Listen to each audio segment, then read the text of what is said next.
Yeah, lots happened since 1995. I looked a lot different. My hair was dark and thicker, and um, I started in 1995 in the midst of a crisis. The mission had just lost almost $2 million. I oftentimes say that part of the reason I was chosen is that it looked like we were financially bankrupt, and all of the outside candidates that some were interested in kind of fell by the wayside, and I kind of was the last man standing. So crisis leadership is the easiest kind of leadership because your options are limited.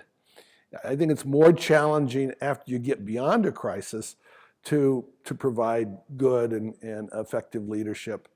I'm more convinced than ever before that teams are what will either make or break your leadership.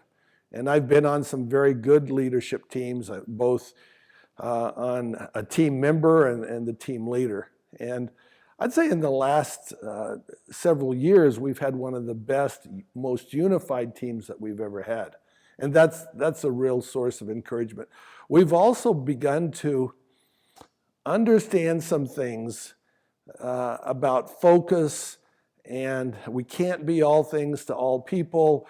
We can't just say you all come. We need to have more of a rifle approach rather than a shotgun approach. And I think that's what we've begun to steer toward.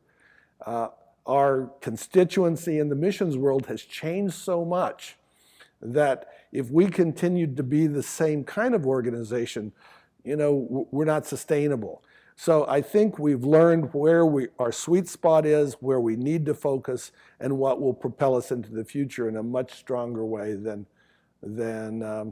I knew in 1995.